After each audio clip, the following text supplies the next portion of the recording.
Because this is what's going on. This is what's going on. Read that. The book of Psalms, chapter 50 and verse 16. Uh-huh.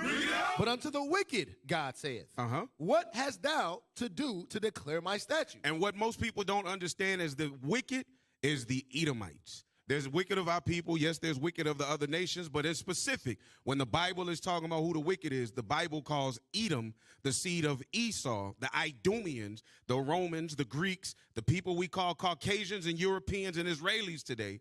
Those are the wicked. Right. Read. But unto the wicked, God said, what hast thou to do to declare my statutes? Or that thou shouldest take my covenant in thy mouth? And what are you doing taking my covenant? Meaning you should not be picking up this Bible having nothing to say about it at all. Right. This was not given to you. Read. Seeing thou hatest instructions. Because you hate instructions. How do we know that you hate instructions? Because you would rather go by what you call the oral law rather than the written law. You find nowhere in the scriptures that God gave us an oral law at Mount Horeb and Mount Sinai. But you lying devils will say every week, every month, every year, ever since you ever was given the power over the earth, that God gave you an oral law, and you stand on that law more than you do the word of God, because it was never given to you. Right. Read that again. Seeing thou hatest instruction. You hate the Bible. Read. And casteth my words behind thee. And you cast it behind you for the traditions of men called the Talmud. Right. The mitzvah, and all of these other crazy words that they got. Read. When thou sawest a thief, then thou consentest with him. Jump down to 19. Thou givest thy mouth to evil, and thy tongue frameth deceit. And how do you give your mouth to evil? Because you call us evil. The Bible says, woe unto those that call evil good and good evil. And this is what you do. Your mouth is framed. Your tongue is set for deceit. Read. Thou sittest and speakest against thy brother. Why? Because we were born as twins. We can't deny that. We can't deny that. We were born as twins, Jacob and Esau. But we are Jacob, the so-called blacks, Hispanics, and Native Americans. We are Jacob. Right. And you sit and speak against your brother. Read. Thou slanderest thine own mother's son. And you slandered your own mother's son all the way since the beginning of time. But we won't go into that. We don't have to dig that deep. But right now, you slander us. Guess what, though? The brotherly covenant was broken. So we don't have to fake. You can throw the Deuteronomy 23:7 around. Thou shalt not abhor and Edom. Hey, look, we don't walk around telling nobody to hate you, Edom. Right. Idumea, Esau. Right. We don't walk around telling people to hate the Israelis. Right. But that's what you put in your mouth. You dare say that we walk into to corner stores and restaurants and murder people and shoot people with their sons on the street, and there's no proof that we did it. Right. Read. These things hast thou done, and I kept silent. And God kept silence for a time. Read. Though thou thoughtest that I was altogether such an one as thyself. And that's because all of the images were painted to look like it was you. Right. Everything was iconoclast to look like it was so-called white people. You think God is one of you. Read. But I will reprove thee. But God said, I will reprove you. And set them in order before thine eyes. And I will set them in order before your eyes. This is what God is saying to us. He will set us in order. Give me that in Jeremiah. Give me that in Jeremiah. Jeremiah 49:12. The book of Jeremiah, chapter 49 and verse 12. For thus saith the Lord, behold, they whose judgment was not to drink of the cup.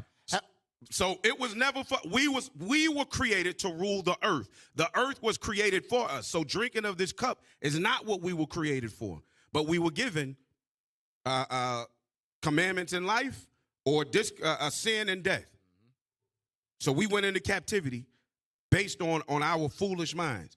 But we being set in order right now. Read. For thus saith the Lord, behold, they whose judgment was not to drink of the cup have assuredly drunken. They have assured, and we did drink it. We went into slavery on those ships. We had our names taken from us, like the scripture said. Right. We had our wives and our children taken from us. We had our children ripped from us and had no power to get them back. We had our names changed. We were taken into different doctrines and philosophies, scattered to the four corners of the earth, and now have to live with all of the diseases, even ones not written in the book. All of that happened to us. Esau, Edom, Idumea. Amalek. All right? So that's all we prefacing it with that, because that's where we going tonight. That's what we dealing with, is the lies that have been spoken against us as a people. And all of it is lies. And we understand now that we did it to ourselves. We sinned against our God. Right. But guess what? He's setting us in order right before your eyes, and you hate it. You can't stand it. Also, can we finish that the middle one? Yes, sir. It's next is, and art thou he that shall altogether go unpunished? Thou shalt not go unpunished, but thou shalt surely drink of it. Esau, y'all ain't got to worry about us. Trust me. We abide by the laws of the land. Right. We trying to live peaceable amongst all men, dwelling in houses, planting gardens. Hey, we like to keep the commandments of God. That's right. That's y'all, right. Hey, y'all just got to worry about our big brother. Hey, got to worry about the king of the kings. He coming back to get on your head. Right. That's right. Hey, That's real right. quick, too, something I was thinking about, officer, when you read that Psalms 50 about us being set in order before their eyes, and then tying it into the overall theme of what we're talking about the lies, the slander, right, the propaganda that's put out. It's been documented from the beginning of time, but even just more and more recent time, that this has always been a tactic of Esau. Anytime our people have been trying to be put in order, right? Think back to the civil rights movement. Think back to Dr. King, who, like Bishop said on last Sabbath, Edomites should never mention his name because y'all murdered him. Right. So don't ever mention his name about, oh, you should be more like Dr. King. Y'all killed him. Right.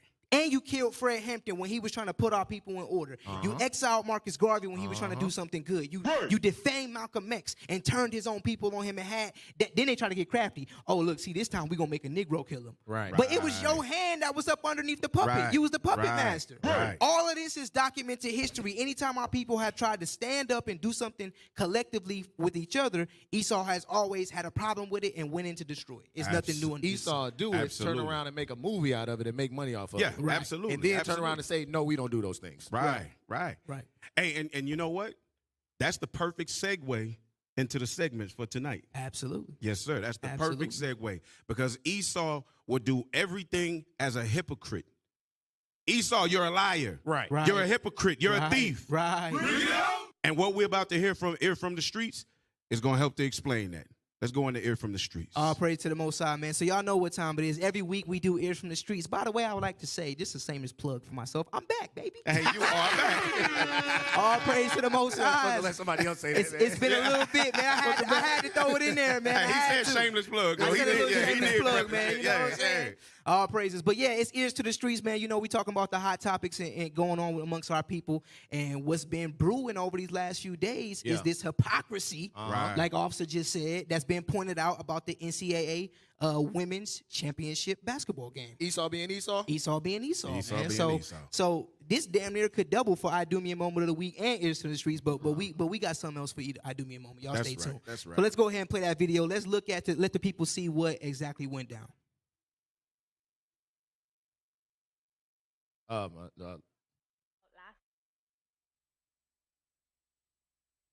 Championship game between Iowa State and LSU, specifically between its two players, Caitlin Clark and Angel Reese.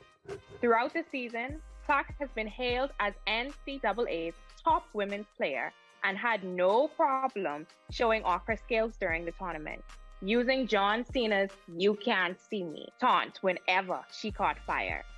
During last night's game, LSU's Angel Reese would return the favor by turning the taunt Clark has been using all season against her. Reese's critics would express their displeasure, calling the taunt unprofessional and unsportsmanlike. But they didn't have the same energy for Clark, who had been using the taunts all season. Today, we have our comedy hype analysts, Pierre and Capone, calling into the show to give their thoughts and reactions. But first, let's take a look at this clip. Knows a ring is coming. We only going to 110, y'all. So Keith Olbermann would respond and say, what? All praises. So y'all, as y'all see, the white girl Caitlin Clark. Now I'll be honest, she's a pretty good basketball player. Yeah, she can play. She's been lighting it up this year, you know, playing well or whatever. Okay. She trash. I don't even know. I don't even watch basketball. She sucks. But check it out though, right?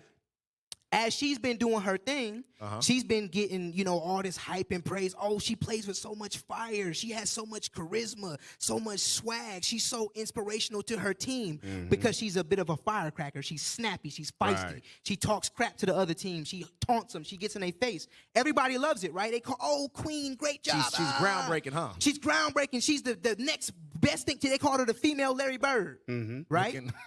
That's what they called her, right? But then when one of our sisters in the national championship game, by the way, this for all the marbles, one of our sisters say, okay, you thought you was all that, and we got the dub on y'all. So now I'm finna throw the exact same celebration that you mock other energy. people with. I'm about to do it to your It's face. gonna be the same thing. Oh, man, you would have thought the whole world would have ended. Right. You would have thought she tried to kill this white girl. Bam. Hey, and we're gonna let's look at the screenshots. Check it out. Check out some of the people's responses. Yeah, let's see some of these responses. Keith Olbermann. So this is the guy who just called her an effing idiot. This is what Keith Olbermann says, right?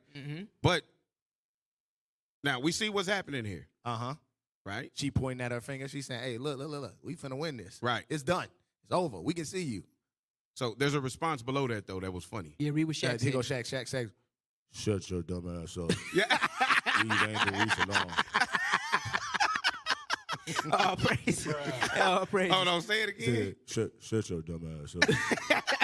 Hey, leave Angel Reese alone. Right. So at least that brother stood up in that moment. All man. praises. all Right. praises. Yeah. Right. Let's see the next one. Classless piece of ish by Dave Portnoy. Nah, to hell with that. I'm reading it. Classless piece of shit. That's what she called our sister. Wow. She called our sister, he called our sister a piece of shit Right. because she did the exact same thing that the white Right. girl got praised for. Hypocrisy. Full-blown Yeah, hypocrisy. full-blown hypocrisy. And Shaq coming to the rescue. What'd he say? And so is your mother. Hey, I've been working on my Shaq impersonation all day. I see, bro. Oh, I see, praises. bro. That brother came prepared. That's why I'm gaining so I much see. weight, man. Damn. Deacon Isaac may want to do something. You never know, man. Oh, man. Hey, but that's the thing, though, and that's what we want to highlight, y'all. When y'all are paying attention to all of the shows that are going out right now, everybody, we on their heels. Right. We ain't letting up because this is complete hypocrisy that they would try to shame our sister for what she's doing when one of their daughters and sisters did the exact same thing to the other players. Right. And you know what else? I know we don't got it for the lineup, but I just saw it on my work break today. The daggone president of the United States, you know, it's a tradition that the champions get invited to the White House. Right. Yep. Saw that. Jill Biden is saying that she's going to petition Joe to invite the losers as well. Wow. They want LSU women and the Iowa women team to come to the White House. Wow. Why? Because Caitlin's little feelings were hurt. They taunted her. Oh, Yeah. Let's let the losers. Since when did the hell the losers get the same privileges as the victors? Hey, that's some new stuff, though, because nowadays, I remember back in the day, I wouldn't let my daughter get a participation ribbon. Absolutely. Nah, if you won, you won. If you lost, you lost. You're going to get the ribbon you're going to get the ribbon that you earned. Hey, they looking at you like you a terrible parent, huh? Yeah. They're like, Right. what? He just ripped up that ribbon. Right. And think about this, though. If they let the Iowa women's team come to the White House, that means they got to go back to all of the second place people. Because, you know, they do this for every sport. The NFL champion gets to go, the NBA champion, the MLB, whatever. So whoever lost the championship game, you got to go back and invite them to the White House, too. Right. the hell is this? Madness. All right, so we see they hypocrites. Edom, Idumea, Esau, y'all hypocrites. Amalek, y'all hypocrites. Right. But let's go into the Idumean moment. Hey, man, we got the Idumean moment of the week coming up. Terrible, tragic, evil event that occurred at the hands of Esau. But guess what? Nobody calls this a hate group. Nah. Canary Mission ain't talking about this, though. Right. They'd rather talk about black men who trying to teach black men how to be good black men. Right. Yeah. Right? And telling black women how to be proper sisters, but they won't talk about this. Let's see what the Idumean moment of the week is. Surrounding the deadly mass shooting at Covenant School, including the response time by Metro Police. Fox 17 News' Caitlin Miller live in Green Hills tonight with how this all unfolded. Metro Police say that they responded to the shots fired call within 8 minutes, and they located and killed the shooter within 6 minutes of getting on campus. Now, warning to all, the video that we are about to show you is violent. Surveillance video from the Covenant Presbyterian Church shows Audrey Hale arriving at the Covenant School parking lot in a Honda Fit at 9:53 Monday morning. Hale parks and at 10:10 is seen shooting through both glass doors at a side entrance. The shooter then enters the building and the video shows fire alarms are going off by 10:13. Metro Police say they responded to a shots fired call at 10:13 at the Covenant School. We see Hale exiting the church at 10:19 in the surveillance video and walking through a hallway. Metro Police say officers arrived at the school at 10:21.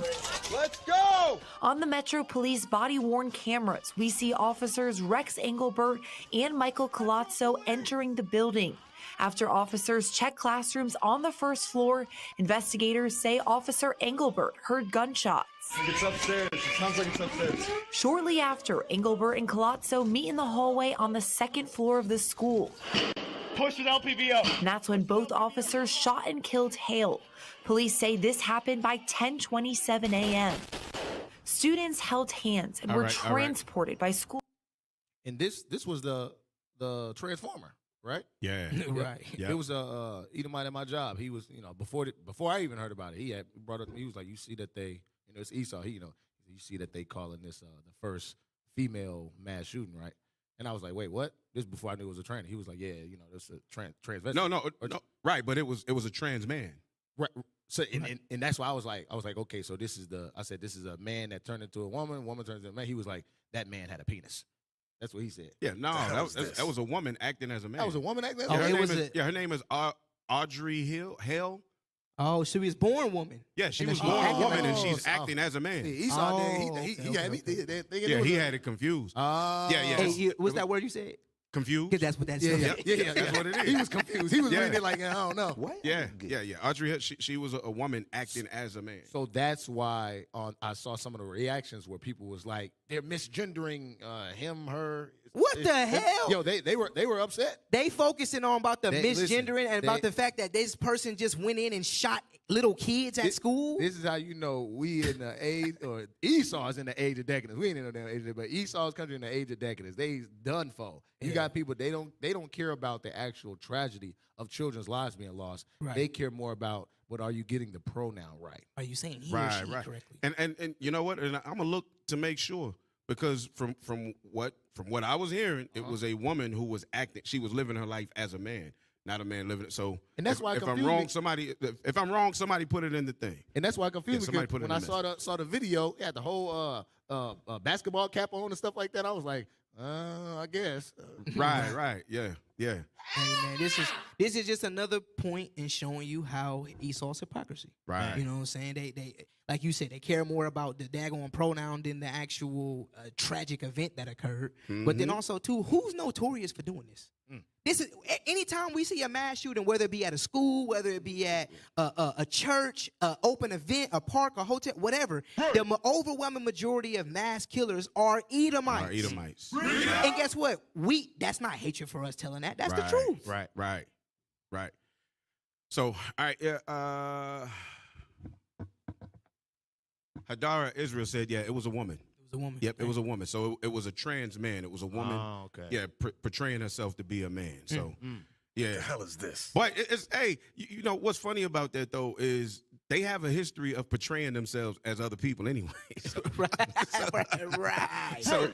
So this is how they push it. In fact, from last week's show, it's pretty amazing because they were so upset with us that from the time that the show was over to the next morning, they had already got us. Wow.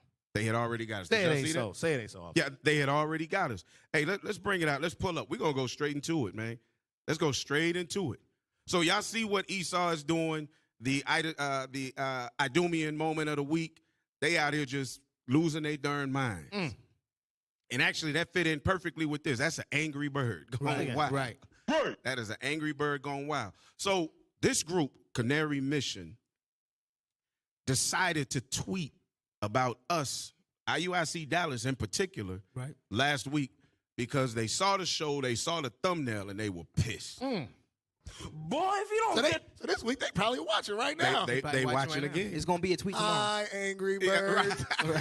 How y'all doing? Hey, check it You out. the though. devil. They said that it's anti-Semitic because we posted anti-Semitic meme, right? Right. Because the title Angry Birds. Anti-Semitic. What is a canary? Canary's a bird. It's a freaking bird. How in the world is that anti-Semitic? We are making a ploy on the name of your own business, your own company. I have no idea. Oh God! Look at their logo. What's in their logo? Yeah, y'all got it on the screen. So nothing read says, this, then let's show the screenshot. Nothing says anti-Semitic like posting an anti-Semitic meme at IUIC Dallas. If you want to smear Canary Mission for calling you out on your anti-Semitism, try harder next time. Love the Angry Birds. Mwah. And they put the little sodomite kiss on it. Yeah, right. And a little sodomite kiss. Right. Right, blow that up. Is it? Can we spread that out a little bit? The actual meme. And we see the people. We see the people that they got working from. The dude had to do the sodomite. They spilling all the information. Yeah. It's him. He's working for him. Stuff like that. He the one behind these tweets. So notice the stamp that they put on it. Captured by Canary Mission. Looking a bird capturing. Yeah. Ain't that what? That's what birds do. Right. But yeah, that they had to stamp it and let it be known, hey, this is Tell me what's anti-Semitic about this. Because there's two angry-faced Amalekites. Right. Two angry-faced Amalekites on here. As if they don't get mad. As if they don't get mad. You're anti-Semitic because you said we get mad. And the other Amalekites that are sitting in the background, the captain, they smiling. Look like Hank Schrader from Breaking Bad. Look like Hank Schrader. So how can you be offended by this? I'm glad you love the Angry Birds. But Cap look austere, strong. Right. You know what I'm saying? He look kingly. Right. Yeah, real kingly. Hey, we have images of our men, with the same facial expression, but guess what they doing? They teaching the word of God. Teaching the gospel. So this cuts you to shreds because ain't nothing coming out of y'all mouth that's righteous whatsoever. Right. Absolutely. Hey, take us to the next one. Take it to let's see what else is out here, man. Let's see what else is out here. Because after that happened, right? That happened that morning. They tweeted it out. Well, then later that day, something very suspicious happened. Let's see what happens when people who say they have no power and that they're being lied on. Let's see what happens when they get angry. This is from YouTube. This looks like a message from YouTube. Hi, IUIC Dallas. We wanted to let you know our team reviewed your content, and we think it violates our medical misinformation policy. We know you may not have realized this was a violation of our policies, so we're not applying a strike to your channel. However, we have removed the following content from YouTube. Video and the scripts reloaded, Biological Warfare Part 2. They removed a video later that day. So that means that after the Angry Birds got angry, right, then they started chirping? Started chirping. They started chirping. Yep, they started singing. Singing like a nightingale. A canary. Yeah, right, started singing like a canary. They started singing on us. Birds. Yeah. Ain't that Bishop be talking about these birds? But they got angry. Now, here's where the shock lies. They removed the video called, and the scripts reloaded, Biological Warfare Part 2. Guess what? What? That video was released 4 years ago. Why ain't no bomb on that? Come on now, dog. Come on now, AV. Where the bomb at, man? So maybe YouTube is just so backed up in files and reviews that maybe they just now get into a four-year-old video. Right. Just now. So dang it, 4 years, hey, we might have to look back at this video. We might get another message. And notice, it was Part 2. Right. That's what I'm like. They ain't do Part 1? What happened to Part 1? Right. Same information. It's just you expound on it the next week. But what is this? These are those things that are fear factors, right? We start pulling down your videos. Maybe you'll shut up. Right. Guess what? We ain't shutting up. That's right. Isaiah 58:1, somebody. Isaiah 58:1. Yeah. We ain't shutting up. I don't know if y'all know, but this is what we built for. This is what we were trained for. Yeah. Whether you saw us with a microphone in our hand in the world, or whether we was playing sports in the world, or whatever it was, I guarantee you, everybody that you see amongst us went hard in what they did. Right. That's what we do. We were built for this. And those that may not have been as strong in the world, when they came in, bring it out, are being built up to be stronger. That's right. Read that. The book of Isaiah, chapter 58 and verse 1. Uh-huh. Cry aloud. Do what? Cry aloud. The Bible says, cry aloud. Read. Spare not. Do not spare anybody's feelings. If you're an angry bird, we're going to call you an angry bird. Angry bird. Read. Lift up thy voice like a trumpet. No, speak soft. Lift up thy voice like a trumpet. Joel Osteen. Lift up thy voice like a trumpet. Uh-huh. And show my people their transgression. Uh-huh. And the house of Jacob their sin. That's right. That's right. Right. Look at We're not shutting up, y'all. Hey, check it out, though. You made a heavy point a few minutes ago when you said the people that claim they have no power. You know, that's one of their criteria for the definition of an anti-Semitic comment is by saying that Jewish people have authority or power over the media or this or that, whatever. Right? Going again to the hypocrisy. First of all, we just proved that you have power because when we made a post in the meme, we get our video taken down the very next day. Right. That's number one. But number two, about the whole media control thing, right? You can literally do a simple Google search. Right. And you can find out that 96 to 98%, I think one of those two, 96% of the media companies either are owned by or have chief executives that are Jewish. Right. So how is it anti-Semitic or wrong or evil to say that you have control over the media? Right. You quite literally, by definition of position and hierarchy, have control over the media. Damn, you see how he wrote that? He wrote that. That was smooth. That was too smooth. Damn. That was, he laid some words out. College education right there. They think Negroes can't speak. Yeah, right. It might be anti-Semitic for you to speak like that. Yeah, that's anti-Semitic to know those You're words. able to read. You're a Terry. Right. Yeah. Good God. You are a Terry. For real. Can I read the Bible? Yeah. YouTube. We realize this may be disappointing news, but it's our job to make sure that YouTube is a safe place for all. If you think we've made a mistake, you can appeal this decision. You'll find more details below. So they're saying it was a medical misinformation. Right. They said we broke the medical misinformation policy, and they took down part 2 and not part 1. So we're going to see what happens after the night because birds of a feather fall down together. Oh. Birds. It is what it is. Hey, it is what it is, man. It is what it is, man. In It the words is, of man. the great Captain Hoshai, it is what it is, Yeah, man. it is what it is, man. That's all it is, man. Shout out to Cat Hoshai, man. That's For real.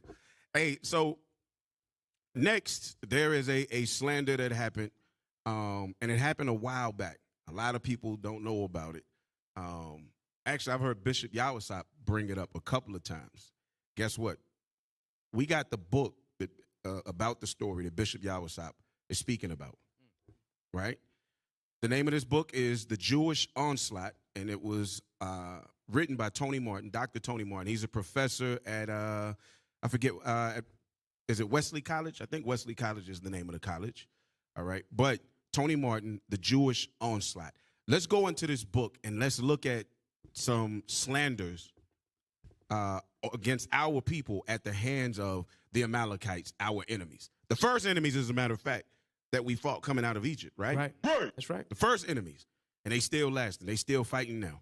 All right, let's go to the next page. Wellesley College in Massachusetts. Wellesley College. Yep. And what year? It says what year. This book was from I think it was from the 80s or 90s. Yeah, 93, I think. From 1973 to 2007, he worked at Wellesley College. Yep. So in the 1990s, they did all of this that we're about to read. All right. So this is the cover page. Tony Martin, 1942, The Jewish Onslaught. Right. Afro-Americans' relations with Jews. So he used this as a he's written a couple of books, but he used, a lot of references from other writers, namely from their scholars, but also from scholars of our own people that wrote a lot of stuff. And he compiled stuff together, and he put out, that's one of the books that he wrote. All right. Afro-Americans. And he was over Afro-American studies at the college. Wow. Okay. All right. So let's go to the next page. So this book wouldn't be making it in Florida. It's not going to end up in Florida. It's not going to end up in Florida. Not at all. Absolutely not at all. Anti-Semitic, I guess. Yep. So let's read this. Let's see what happened with Dr. Tony Martin. So this is the introduction. It says, in January 1993, I was minding my own business and teaching my Wellesley College survey course on African-American history when a funny thing happened. The long arm of Jewish intolerance reached into my classroom. The long arm of Jewish intolerance. Tapped him on the shoulder. Anti-Semitism. What the hell is this? The word that they use. Yes, said it reached into his classroom. Read. Unknown to me, three student officers of the Jewish Hillel organization, Campus B'nai B'rith, stablemates of the Anti-Defamation League. So they're stablemates, meaning they're in cahoots. They are birds of a feather flocking together with the ADL, the Anti-Defamation. Now, what the hell? This is the Anti-Defamation League, and then you defame other people? They have been college classrooms? College classrooms? The theme today has been hypocrisy. Has been hypocrisy. Hypocrisy even in their name. Even in You're their name. Anti-Defamation League that's most notorious for defaming others. That's crazy. Right. Go ahead. Sat in on my class and remained for a single period only. Their purpose was to monitor my presentation. As one of them explained in a campus meeting later, Jewish students had noticed the secret relationship between blacks and Jews. Among my offerings in the school bookstore, the book documents the considerable Jewish involvement in the transatlantic African slave trade. Sheesh. They wasn't having it. Oh, they like, hold on. You're teaching an African-American history course at our college, and you going to tell them the truth that we had y'all as slaves? Right. They were like, oh, hell no. Right. They said, Negro, you ain't started in Emancipation Proclamation. What you doing going further back than that? Right. But notice how cold it is. They sat in on his class. They wasn't even part of his class. Right. They walked into his room to study, meaning they had a mission, a canary mission, watching like a hawk. Bars. Hey, notice the pride too, because it said student officers. Right. This man is a distinguished professor who's teaching a class, and these young students feel like they got the guard. Hey, I'm gonna walk up and monitor what he talking about in his class. Right. Come on. And the crazy thing is, he said they only sat in on one of his classes, and that's how you know they were sent with a mission. Yes. They said, hey, listen, if he say anything about Jewish people, we got him. We got him. Right. We gonna tell you. Matter of fact, we gonna tell you what he said, even if he didn't even say that. Yep. Right. I keep reading. Where we at? The dissemination. The dissemination of which knowledge they, as Jews, considered an anti-Semitic and most hateful act. They seem to think that it belonged rather in the realm of hate literature. There appears to have been some prior collusion between the Hillel students and their adult counterparts, the Anti-Defamation League. So they're the junior. The Hillel students are the junior league of the Anti-Defamation League, is what it's saying. For Hillel almost immediately began passing out ADL material targeting the book. These included, inevitably, an ADL reprint of Black Demagogues and Pseudo-Scholars by Harvard University's Henry Louis Gates Jr. A Negro. Dang, a Negro. Boy. A Negro. Black Demagogues and Pseudo, meaning fake scholars. Wow. Go ahead. African Americans' most notorious Judeophile. In the weeks and months to come, Gates would be quoted in nearly every attack on my use of the book as, I'm assuming it's going to say, anti-Semitic. Right. So Gates, they using one of our own people that's in cahoots with them. Angry birds fall together. Right. Don't hand join in hand, sir. Right. Yep. You will not go unpunished. Real quick, just another quick point again about this, driving this hypocrisy point home. Because when we use books written by Jewish scholars, right, they'll still call us anti-Semitic. Yes, We'll still say, oh, it's hate speech, it's this and that, this and that. But when they want to come attack one of us, they say, hey, get one of them smart Negroes that agrees with us. Use his material. That'll work. Right. So look at the hypocrisy, man. Go ahead. The Jews unilaterally anointed Gates with the mantle of head African-American scholar in charge of black academia. He became, in their contrived and wishful thinking, the personification of the entire African-American community. They evinced a bulldog-like instinct for going after the jugular of their intended victims. So you see that? And that's what we're seeing right now. So this same attack that we saw in 1993, 30 years ago, is the same attack that they're bringing against IUIC right now. As soon as anything goes out, they come back and they've already created some other pamphlets. They drop it. You know what? I won't say it's them that's doing it because I don't know for certain. But it is very strange that all of a sudden there's leaflets being dropped in Jewish communities. Right. Or flyer materials Right. in bags put in Jewish driveways. Hey, they in the so-called synagogue. Somebody said, everybody make sure you take a paper tomorrow morning, put it in your yard. We've got our men from the media coming out. We've got to make it look believable. Yep. Right. The hell is this? All right, keep reading. For the last 3 decades of Jewish assaults on black progress, that jugular has usually meant the economic livelihood of black people. By the time that 4 of the Hillel executive and their rabbi director came to see me, they had already mobilized those they perceived of as capable of doing me grievous economic harm. So they didn't come to have a discussion and say, hey, why are you putting this out? Let's sit down. Let's discuss the information that you're putting out. Right. And you know what I mean? Let's talk about it like men. That's why at the beginning of the show, for everybody that's watching, before the show even began, Bishop came in. What is he? Bishop is pulling a card. Yep. Bishop is saying, let's sit down. Let's talk. Since y'all are saying that we're hateful, what we're saying is lies, let's sit down then. Face to face. Allow me to defend my position. Right. And Face to face. publicly. Publicly. So you can't try to lie and say, yeah, we went up to meet Israel United in Christ and they tried to beat us up and blah, blah. No, we're going to do it publicly and it's going to be on camera. Yes. Officer Jacob, it ain't even no defend my position. Y'all got to prove what it is that y'all are saying. Anti-Defamation League, Canary Vision. Y'all the ones making these statements. Give me the proof. That's right. Read that. For the last 3 decades? For the last 3 decades of Jewish assaults on black progress. That jugular has usually meant the economic livelihood of black people. It means the economic livelihood because that's where they try to strangle you out at.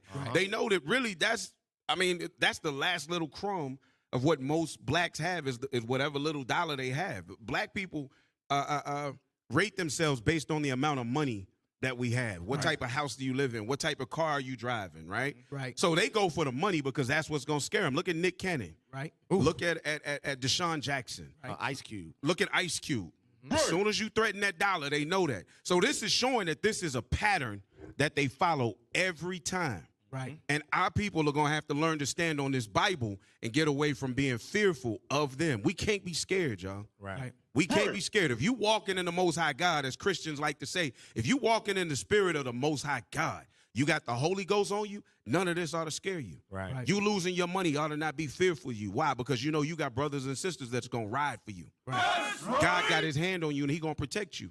But y'all don't really believe that. So y'all afraid of them taking your money. Y'all afraid of them taking your livelihood. Keep reading. By the time that 4 of the Hillel executive and their rabbi director came to see me, they had already mobilized those they perceived of as capable of doing me grievous economic harm. Their task was made considerably less arduous by the fact that the dean of the college, incoming acting president, outgoing chair of the board of trustees, incoming chair of the board of trustees, head and deputy head of the student government, most of the faculty holding endowed chairs, and a goodly portion of the tenured faculty, not to mention sundry other persons in high positions, were all Jews. Wow. Oh, but it's anti-Semitic to say that we have power and authority. Look at all them senior positions he just named. Right. At a university, and they all Jews. And he's there teaching a African-American history course that they approved to be in their college, and the book that he's suggesting is in their bookstore. Right.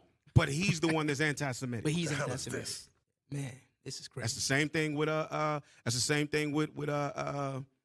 Amazon. Oh, Yep. You can put the movie on there. People can rent it and go watch it. Yep. But you better not tweet it. If you got any power, any position of power or influence that we allowed you to have, you better not retweet it. Right. So Amazon, they brother, can make money off of it. But you Negroes better not push it. Right. Crazy. Madness. So let's go over to page 5 because it's a lot here, man, and we got to get through it. Go over to page 5. Go ahead. Hillel chapters have become the campus-based shock troops in the ongoing Jewish onslaught against black progress. So on every college campus, what y'all need to pay attention to if y'all are watching and you're on a college campus, he's letting us know that every college campus has groups floating through the campus like this, waiting to see what moves you're going to make. So be wise. Don't be fearful, but be wise because they're floating through your campuses right now. Go ahead. The visit to Harvard University by Dr. Leonard Jeffries in February 1992 was a case in point. Dr. Jeffries was at the time under strident strident Jewish attack. Now, this is at Harvard University, right? Uh-huh. He was under strident Jewish attack for pointing out the Jewish involvement in the African slave trade. Among other things, he has since won a court judgment for $400,000 against his detractors. Boom. All praises. Right. All praises. This brother was able to, he was awarded some money because he went up and he stood up and fought against them. It's funny because I know somebody that minored in African. Did she major? She might have majored in African. No, she minored in African American studies at Harvard. And I've heard some stuff, you know, they said that the professor that was teaching it was pretty decent, but they never brought this out because when I had the discussion with her about all of this, she was like, no, they didn't teach that. Wow. They said, let's just put this in a history book on the campus. Right. So in the 90s, they pulled them types of books out of there. Right. Go ahead. When in 1992, African-American civil rights leader Reverend Al Sharpton campaigned for the New York Senate at Wellesley College, Debbie Shapiro, a member of Hillel, made the astonishing allegation that Sharpton was promoting genocide. Yes, she was quoted as saying he's radical, but he advocates murder.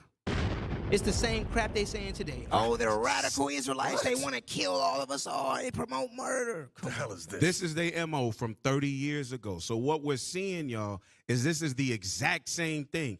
They don't have it. Look, they have never created anything. Right. So they keep regenerating the same tactic over and over and over again, and now we hip to it. Right. What they say it often, say it well. Say it often, say it well. That's exactly what it is. Go ahead. Jewish groups say they are watching with alarm as blacks, including the Reverend Jesse Jackson and the heads of the NAACP and the Congressional Black Caucus, make a very public attempt to bring Mr. Farrakhan's Nation of Islam into the mainstream. Yeah, okay. The hell is this? Okay, let's go to the next page. But you know, officer, though, on that point, though, even though we know, we don't agree with Nation of Islam and the doctrine and all that, but it goes back to what I was saying earlier.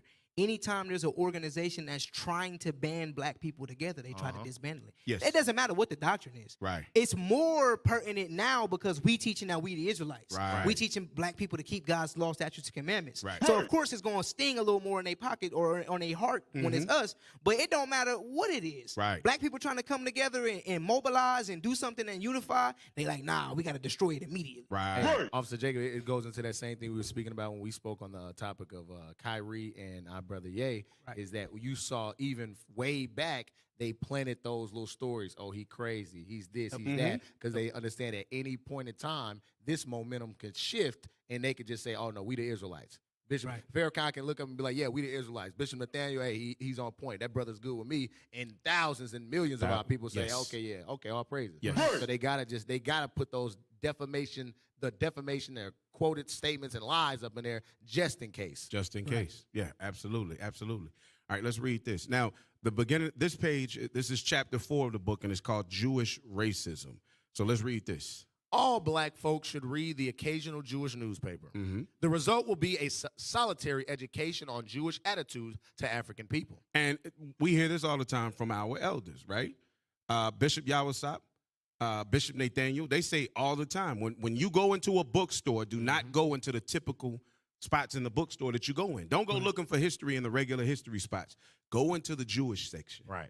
Because they're going to drop some books in there, and those books are going to begin to tell things that were never taught, but they've been written for a long time. Right. Why? Because if you want to keep something from a nigga, Put it in a book. put it in a book. So that's why. So every once in a while, read some of these Jewish or these Amalekite, because the Amalekites are the Jewish people today in the Bible identified as Amalek, the Amalekites, for those of y'all that are new watching. So the Amalekites, from time to time, read their newspapers, read their publications online, and watch the things that they constantly got us in their mouth. Right. The defamation of blacks. Go ahead. The very lowest expression of the result.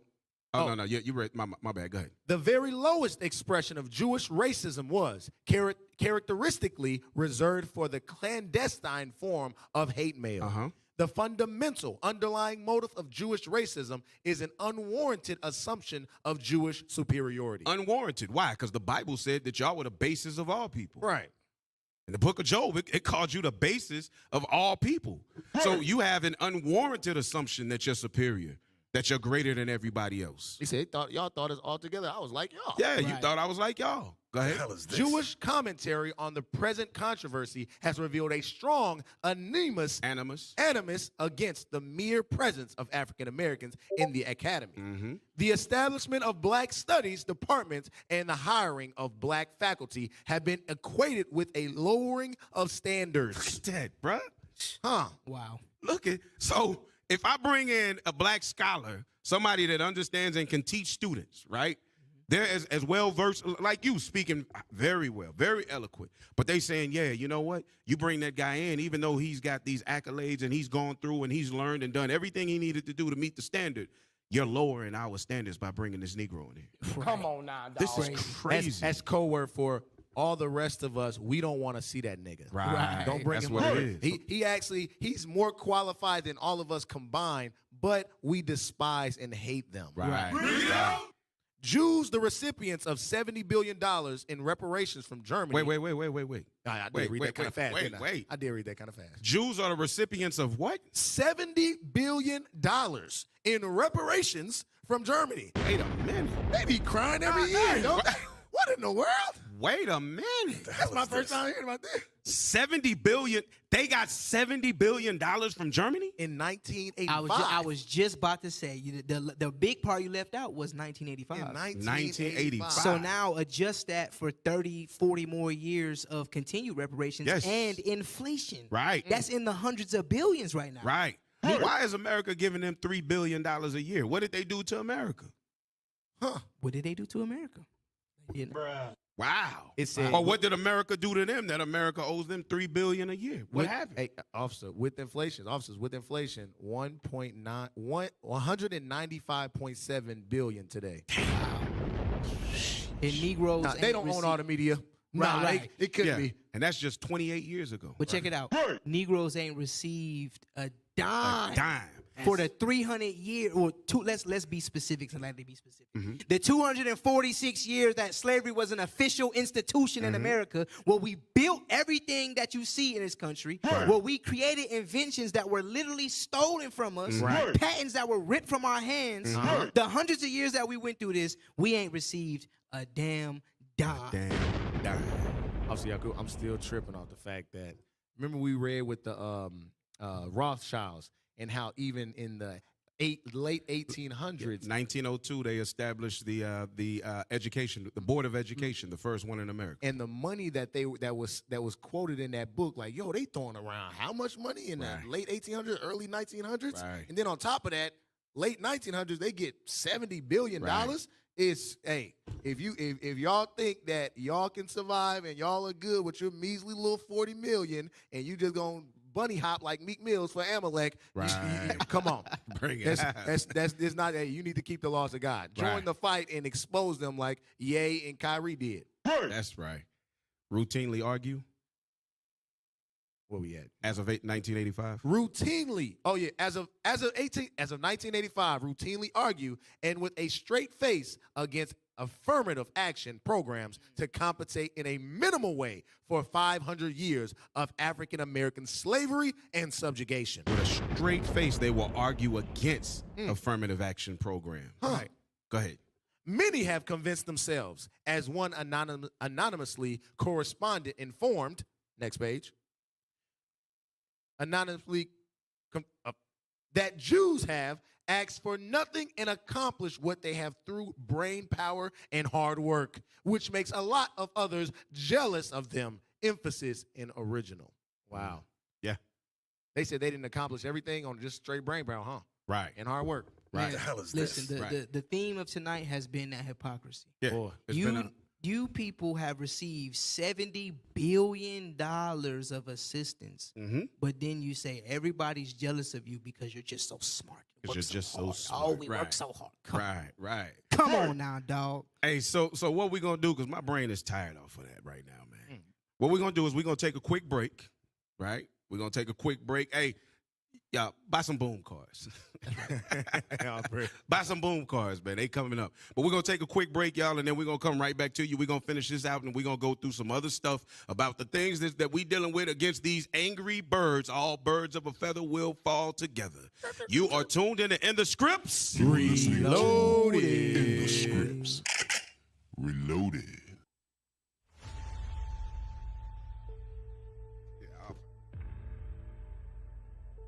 Where'd all these different faiths come from? Well, there are a lot of man-made religions out there.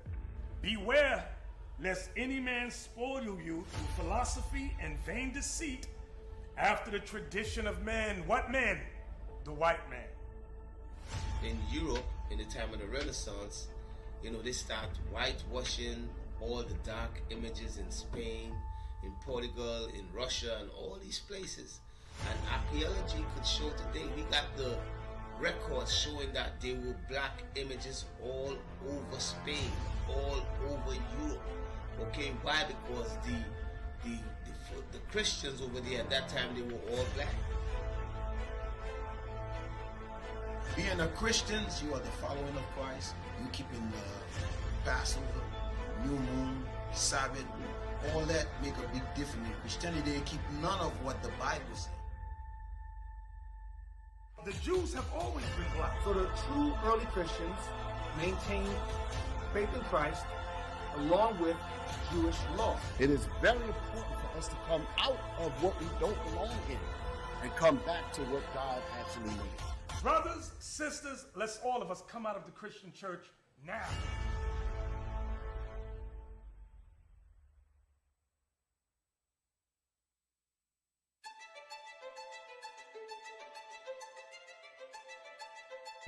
It looks more like a military group than anything else, but I'll read what they have. You said something about it looked like something. An army. What make you say that? Because look, it's like military style. Why do you support Kyrie? I'm pretty impressed. I heard it from about a mile away, so I had to come over. Okay. How many men?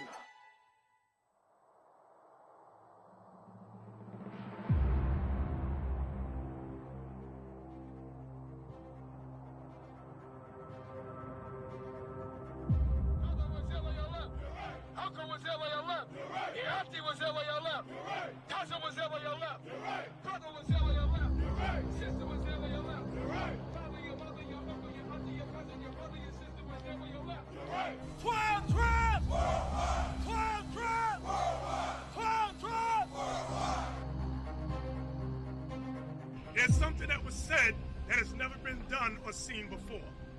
Unity of our people. We are the 12 tribes of Israel. Is that right, brothers? We are the Israelites the Bible speaks of, and we will not apologize. We're going to teach this truth come hell or high water. Christ said the gates of hell shall not prevail against us. I want everybody to understand that. In Ephesians chapter 4, verse 3, the Lord said, endeavor to keep the unity of the Spirit in the bond of peace. Let's hear it. Unity! Unity! Unity! Unity! Unity! Unity! And we will not ever bow the knee or apologize. So at that, brothers, who's the king? Christ. Who's the king? Christ. Who's the king? Christ. 12 tribes. 12 tribes. 12 tribes. 12 tribes. 12 tribes. Unity! Unity! Unity! Unity! Unity! Unity! Who's the king? Christ. Who's the king? Christ. Who's the king? Christ.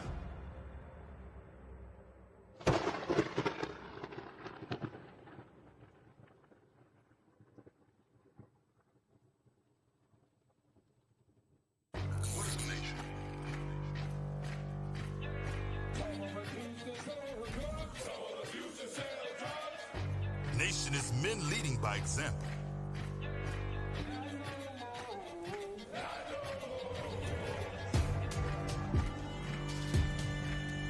Nation is family.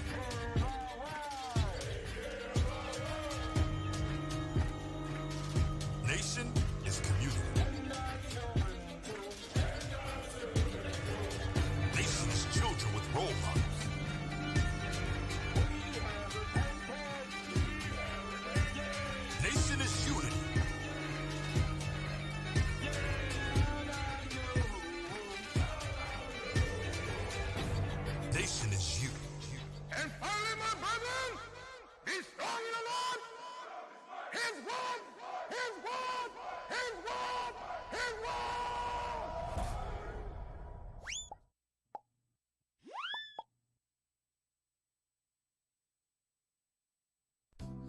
Is this the problem you face when it's time to go over the Bible?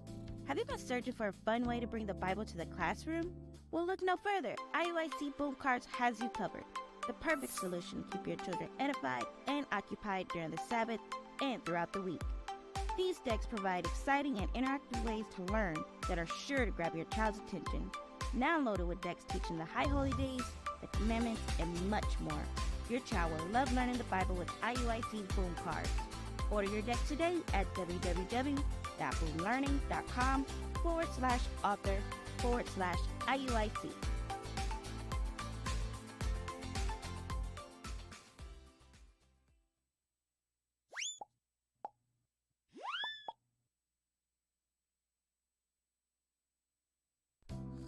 Is this the problem?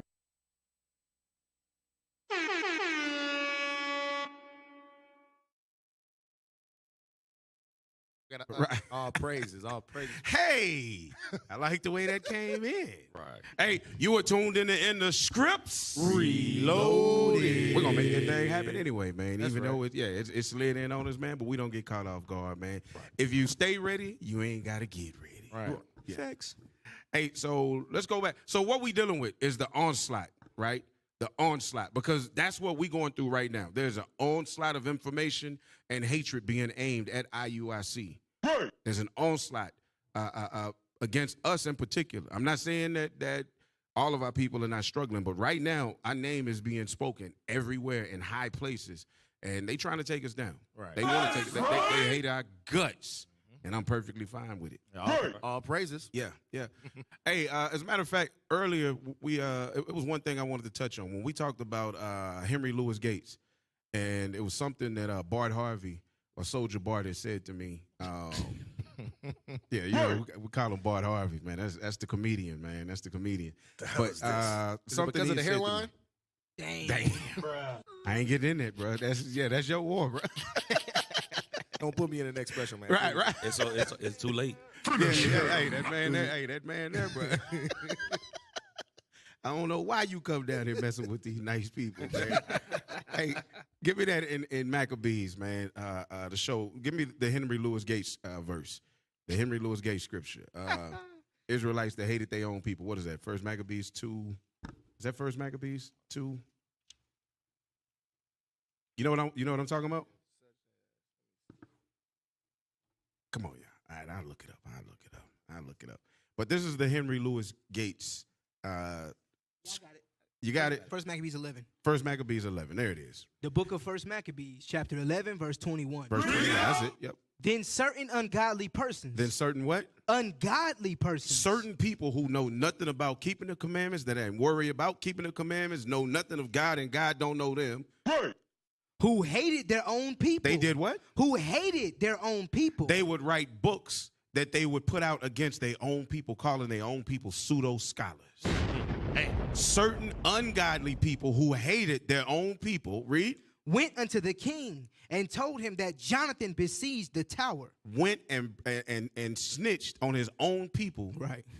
Unrighteously. Right. Because what Jonathan was doing was standing up for his people. Right. But went and told Jonathan's business to the enemy, right, so that he could be on the good side of the enemy when they took him down. Right. What the hell is this? That's called the Henry Louis Gates verse. Mm-hmm. That's the Henry Louis Gates verse, man. Then they turn around and say, "Hey, you are the best scholar in the best African American scholar in the United States of America." Hey, but what does that show? Man, another one came because you're absolutely 100% right. What was you gonna say, officer? I heard you say something. I was just saying, that's that emulation that our people have, man. Right. You know, that hatred for one another. They don't like to see their own people to do good. Like for instance, like the scribes and Pharisees, they was like, we got to stop them for everybody to believe on them. Right. This is the same thing. Right. Jonathan was a leader. You understand? Right. And they didn't like that. They didn't look at them evil persons as look at them as leaders. So they was like, well, we gotta step in and go and tell the white man, so we'll be the leaders. Right. Come on now, dog. Hateful. Ooh. I got some choice words, man. But you see what's happening though. As long as you're willing to play the role with them, or play a role in assisting them, right? As long as you're willing to be a converso, which is what they were in the acquisitions. They were also known as what's some of the other terms that they were called in and the Inquisitions. Familiars. Familiars, Yeah, inquisitives. Yeah. All of those, that's what these people are who hate their own people, that will build with the enemy against their own people. Right. Not knowing they fighting a losing fight, man. Right. All right, so let's jump back in the book. All right, let's jump back in the book. Where were we at? The meanest? Yes, sir, the meanest. Uh-huh. The meanest, most semi-literate Jew, the standard of writing in the Jewish parochial press is often quite abominable. Wow. So the meanest semi-literate Jew. So he said they semi-literate. He said that they are quite abominable. Go ahead. Feels at liberty to characterize black studies departments as unworthy of academia and their faculty as ignorant charlatans. What the hell is this? And you know what's interesting, man? I had a discussion, because I mean y'all all know what I do, you know. Right. I had a discussion with somebody out of this community, an Amalekite, right? Honest, just shop discussion. Mm-hmm. And do you know that this person actually wouldn't say that King James was black, but he said that King James was a Hebrew, and that King James spoke multiple languages, and that the King James version of the Bible actually is the most accurate version of the Bible. The only thing he would not admit is that he knew that he was black. Right. He knew that time frame, but you know, that's but he admitted that King James was a Hebrew, that he was a total scholar, and that he spoke multiple languages, and that the King James version, or the authorized version that King James allowed to come out, was actually the best version next to the Hebrew and Greek. And Amalekite told me this. Wow. Shocked the hell out of me. For King James to choose prestige men out of these prestige colleges to translate the Bible from Greek and Hebrew. So, I mean, he had to have some knowledge to be able to handpick these men. Right. Mm-hmm. Right. And Absolutely. that is and I'll say this, me and Officer Jacob can attest, it is a normal thing for Israelites, not in America, obviously, not in Babylon the Great, but for other brothers and sisters of Israel, they speak multiple languages in all other countries. Right. Hey, let me touch on that, because when we went to Spain, right, we had met some brothers out there that See was how from. you threw that out there, right? Praise God. Yeah. You know what I'm saying? We went to Tarsus. Tarsus. You know what I'm saying? We was up in Tarsus, boy, doing the work. When we went to Spain, man, we met some brothers out there that was born in the islands or born in different countries. Matter of fact, one officer, shout out to Officer Ezekiel, he said he was born in Aruba. And he was saying that it's normal for them to speak like 4 or 5 languages. Right. Like we look at like, oh, damn, that's amazing, bro. Right. He looking like, bro, what do you mean? Like, Right. I learned English in school. I learned French in school. The language of the area is Dutch. called Papamiento. I live in Netherlands now, so I speak Dutch. I know a little bit of Spanish and I know a bit of Portuguese. Like this, you don't know this? Like, Right. all you speak is English? He like, y'all some slow bunnies. I'm sitting back looking like, God.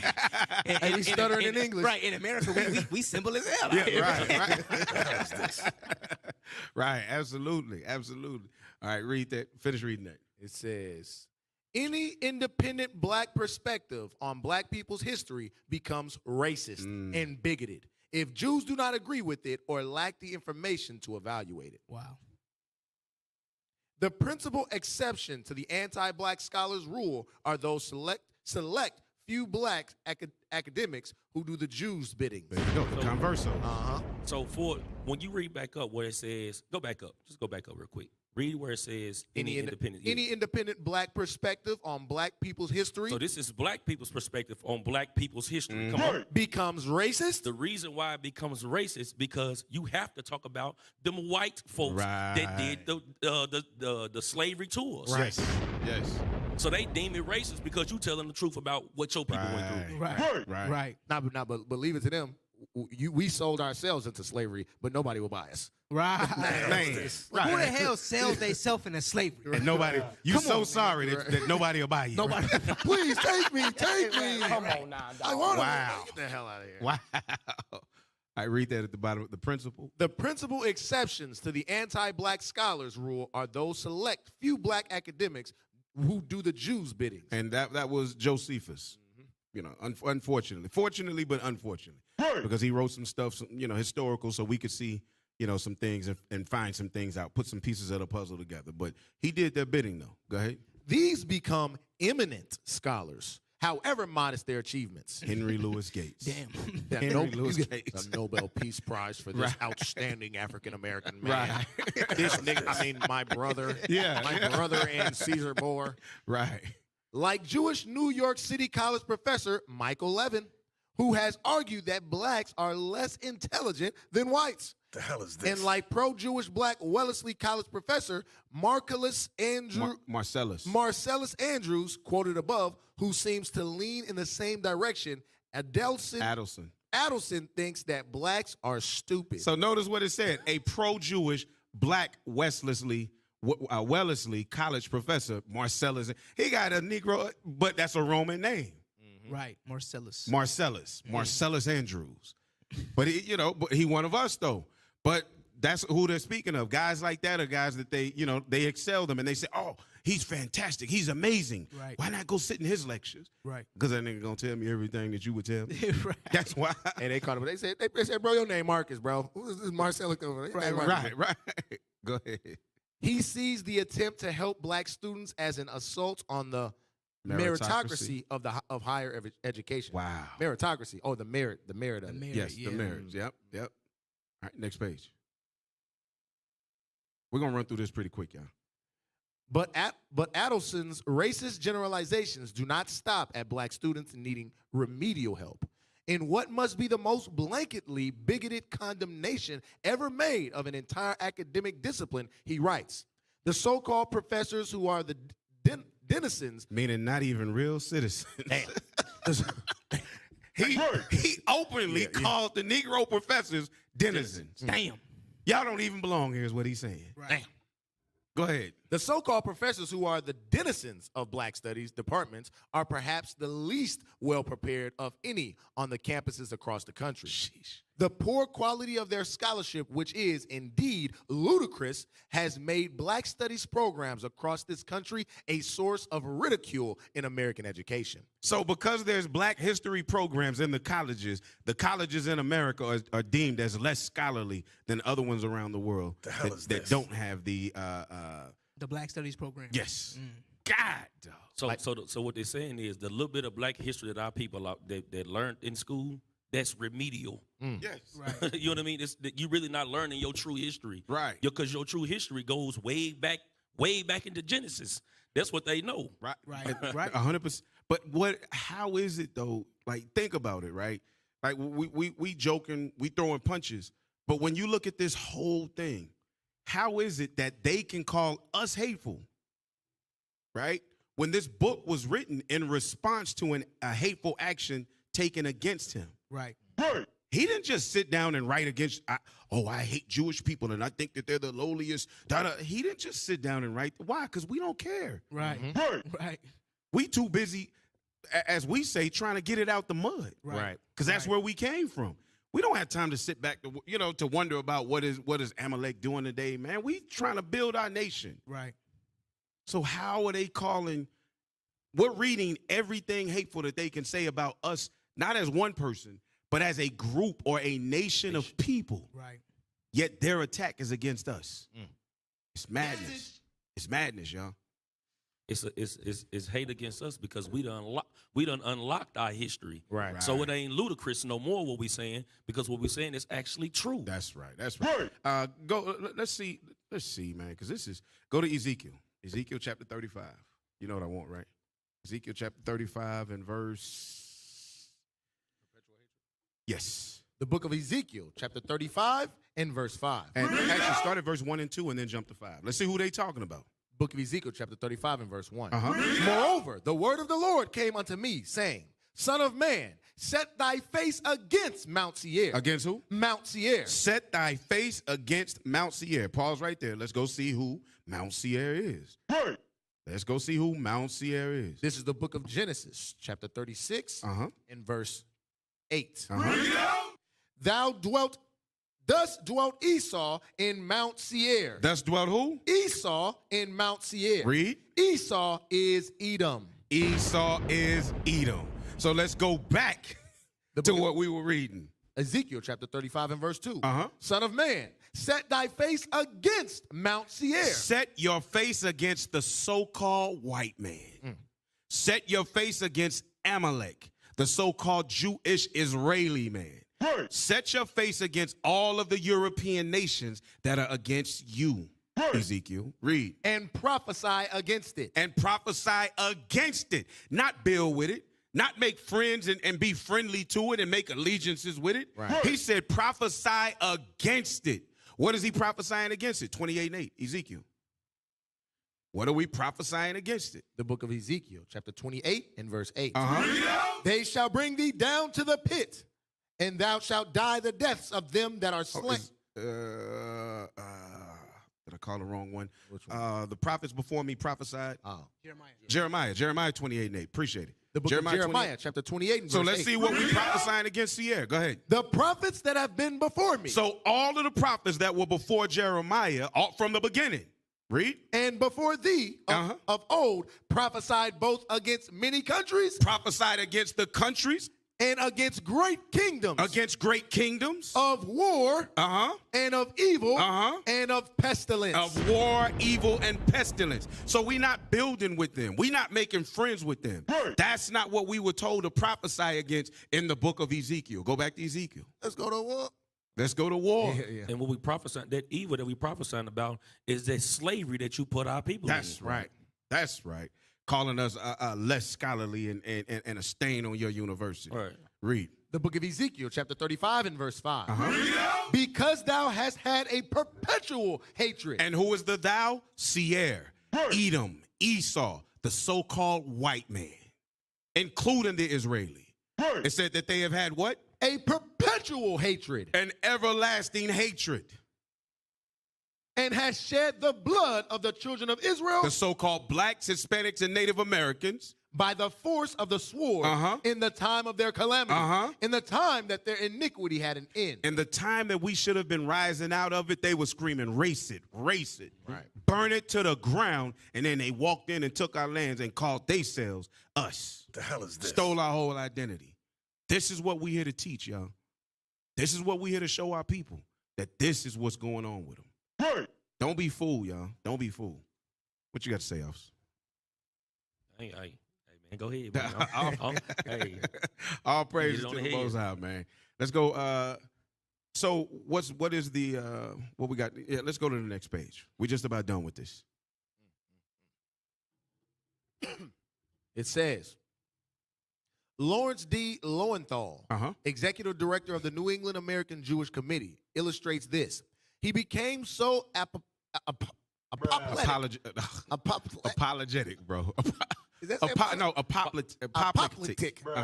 At the legal victory of Dr. Leonard Jeffries. So he became so upset because apoplectic is going into the apocalypse. Like this is he became so angry.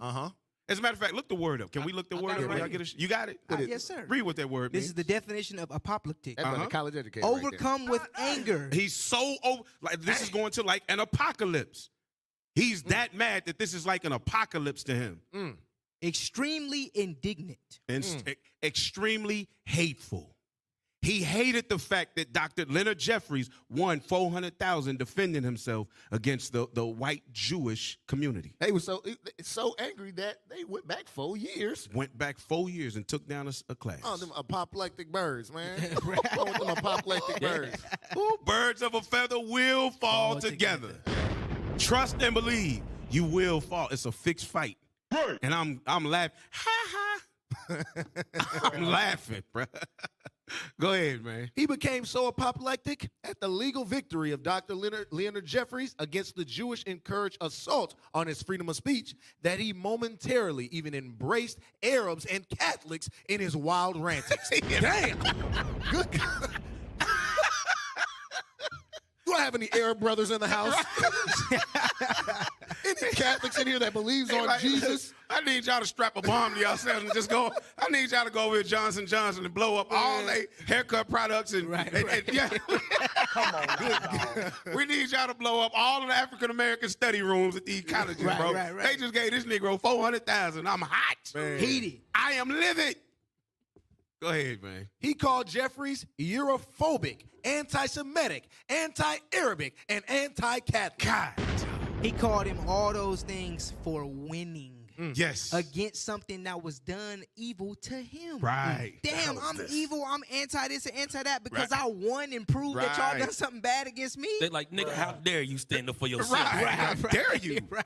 But notice though, he called him Europhobic, so he put him against all white people. Right. He called him anti-Semitic, so he pit them against the Amalekites. He called them Arabic, so he wanted all of them to be upset with him. And then he called them anti-Catholic because he wanted the deities and all of them to come against him as well. Here, the hell is this? He called all of the big dogs. Right. All the big dogs. He said, "We got to rally for this one. We got to pull out all the stops. for this Right. dude. That's crazy. Hey, real quick, just sidebar. I just thought about something. You said anti-Semitic, anti-Arabic. Ain't the Arab Semitic? Yep. Yeah. That's the hypocrisy of this Yeah. word anti-Semitic because Yeah. we know where it comes from. You know, Abraham. I'm talking about Abraham. Right. We know it comes from Shem. Right. Right. So it's more than one Shemitic line of people. So Yes. you say anti-Arab, that's also anti-Semitic. Right. They said even in his rage, he got to stick to the lie, though. Right. Yep. Go ahead. Elsewhere in the Jewish press, Minister Louis Farrakhan is a professional bigot. Dr. Leonard Jeffrey is a charlatan and virtually criminal. He was mad, man. Wow. One at that, and yours truly is a career racist. All of these things, bro. For winning $400,000 for defending himself Right. against an onslaught. And you know Jake ain't got no power. It's not like he went up in there and was like, hey, I'm going to win this. Make sure I win this. Right. This was a legal battle. Right. Somebody else had to come up with the determination that this man was innocent. Yes. Right. And he didn't attack them at all. Go ahead. The beliefs of professional Michael Levin, Professor. Professor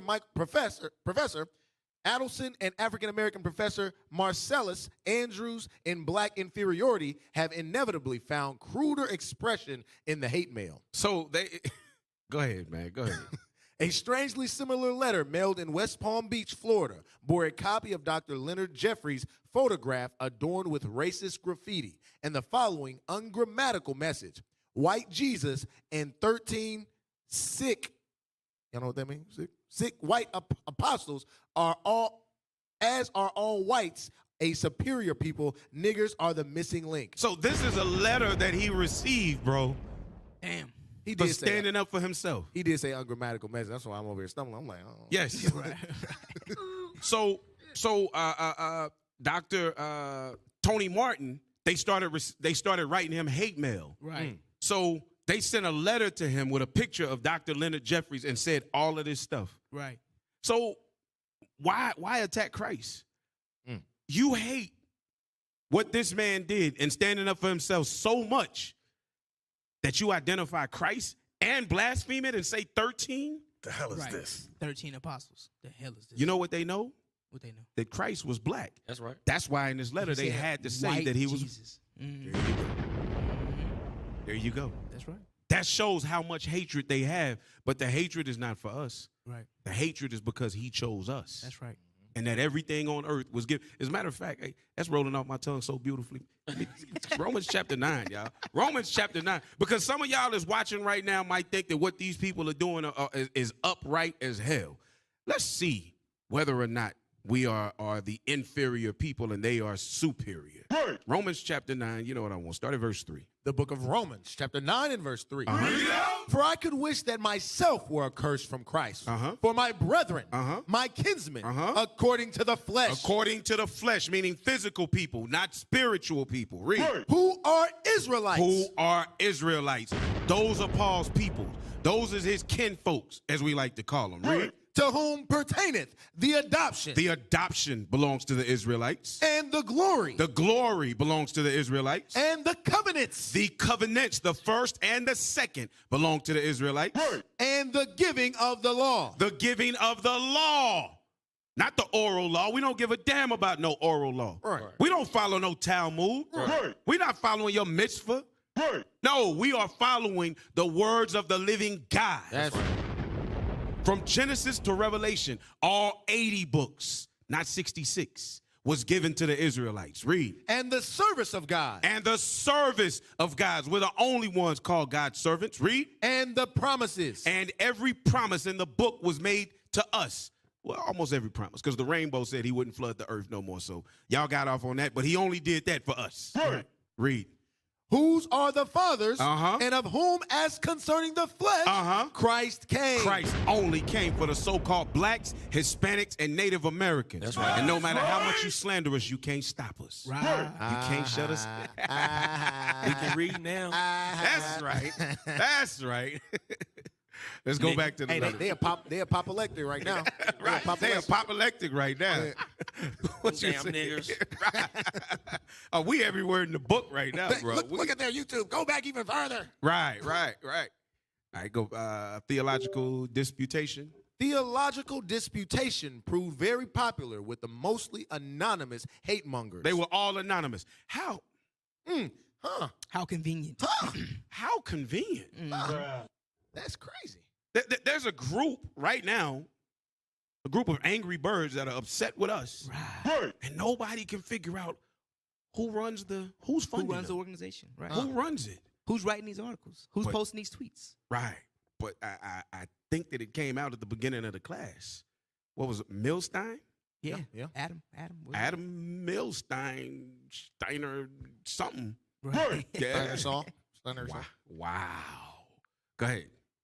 An unknown bigot and bibliophile from Queens, New York, kindly sent me several clippings from various sources, supplemented by much handwritten exegesis. The hell is this? Explanations of the Bible. Go ahead. After accusing me of Bantu cultural imperialism, he suggested that the black church is a fraud for the simple reason Christianity is a fraud. Well, he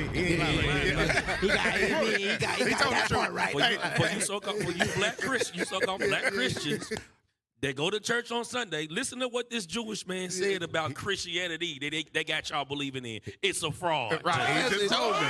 Hey, a broke clock is right twice a day. Hey, right. You right about that. This is true. Go ahead. This was scribbled on the photocopied title page of the Myth Maker, Paul and the Invention of Christianity by Him Maccabee, and the Trial of Jesus of Nazareth by S.G.F. Brandon. Why they keep attacking? Go ahead, man. The hell is this? Shifting gears to slavery in the United States, this engaging scribbler wrote, "There was no black Holocaust. Slavery wasn't so bad." The hell is this? Sheesh. Damn. That ain't anti-Semitic? That ain't hate speech? That's hate speech, bro. That don't deserve to be canceled? Right. The hell is this? Bruh, he's writing these things to a scholar. Right. That's anonymously. Too cowardice to even say who he is saying it. Right. Madness. You gotta be angry. You taking time out of your day. You got a wife, you got kids, you got millions of money because your people been getting paid forever. You so mad you taking time out of all that time to write scribbled, illiterate letters to a black man that, apparently according to y'all, is inferior and don't know nothing. Right. So inferior that y'all doing all of this. All right. Hey, so look, there's more that we could go through, but we got a short time to cover a few other things because remember the title to the show is Birds of a Feather Fall Down Together. So we got to deal with that because all of this and this hatred that they show against us vehemently, that's my word for the day. That's my LSJ. Vehemently. For the hate that they have for us perpetually, God said he going to bring them down. They are going to fall down. That's right. So hold on, Israel. Hold on. This ain't the time to be slipping and tripping. Sisters, get your mind right. Brothers, keep your eye, focus on the prize. Focus on the prize. So let's see about this falling down. Let's deal with it. So this is from the Jewish Journal. Jews as the new wasps. As American census data suggests, this nation is undergoing a significant and rapid change in its ethnic, racial, and social orientation. For the first time in U.S. history, racial and ethnic minorities outnumber Caucasians. And so I'm going to read that for y'all again. It said, for the first time in U.S. history, racial and ethnic minorities outnumber Caucasians. So they'll let in Ishmael, Moab, Ammon, but when it comes to letting in Issachar, Zebulon, blacks and Hispanics into the country, they said, nah, keep them niggas over there. The hell is this? Right. Keep reading. We see why. Jump down to where it says "while." The next paragraph. Scroll down. Scroll down. And that's also a lie. It says for the first time, minorities is now outnumber them. When you read Hosea, we the number of the sand of the sea. Shit, You bring it know what out. I'm saying? Let's get there real Bring quick. it out. Been Hosea 10. Bring it out. You have been found a liar. Why are you gay? The book of Hosea, chapter 1, verse 10. Yet the number of the children of Israel. The children of Israel today are you so-called blacks, Hispanics, and Native Americans. Read. Shall be as the sand of the sea. Shall be as the sand of the sea. You can't, even if you pick up a handful of sand, you can't count that. You can't count it. The sand of the sea, it's talking about all the sand that's on the shore. Right. That's how the nation of Israel is. Right. And this is before this. That's all I got. While the traditional white majority seems to be unraveling, an even more significant subset of the traditional elite class of American society seems to be diminishing, both in terms of numbers and influence, would be the WASPs, white Anglo-Saxon Protestants. In contrast, one of the few groups that seems to be emerged intact happens to be the Jewish community. While the percent of Jews in America continues to decline, the social and communal infrastructure of American Jewry represents. Today, Jews indeed fit all of the criteria that historically define WASPs. A number of specific characteristics define their rise to power and prominence. To what? I'm sorry, real quick. To what? Their rise to power and prominence. I wonder if this is anti-Semitic, even though it's written by their own people. Because remember, again, it's quote unquote part of their criteria of being anti-Semitic to say that Jewish people have power and prominence. Right. But this is written by the Jewish Journal, so I wonder if they're gonna say this is anti-Semitic. No, we anti-Semitic for reading it. Right. Number one, possessing and or having access to money, power, and media. Wait, so when Kanye said it though, it was, I guess he was crazy. He was, right, anti-Semitic. What you call it? The red media? The red media. Red had media. The photo proof and everything. Right. But hey, right. Number two, holding key positions of influence within the society. That run the music industry. This is what they saying. Going back to the book that you read, remember all those positions, the department chair and chair emeritus and head of this and head of that, being the head of academic institutions. That's also prominent positions in society. Absolutely. Number three, maintaining an array of significant business and professional contacts. Number four, helping to shape the social values and cultural mores of the society.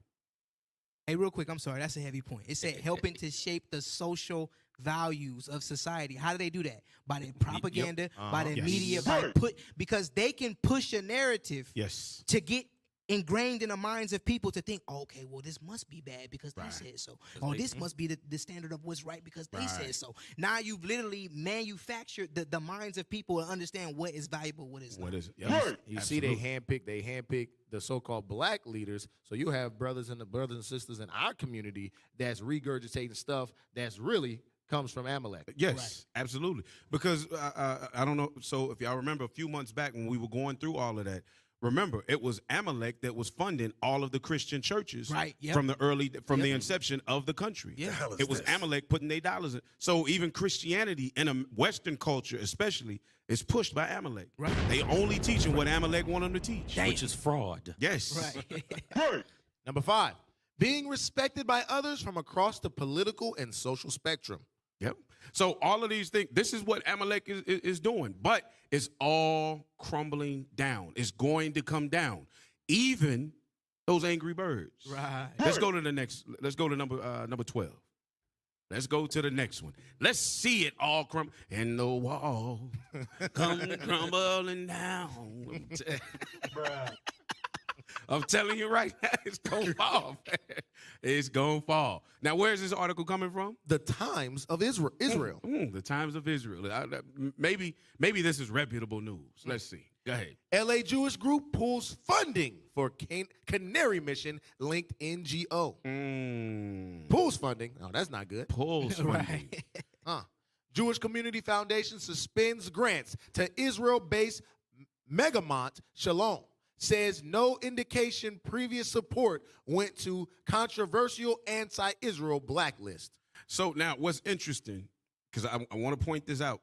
When you look down, this article was written by Joseph Dolston, and this is from October 15th, 2018.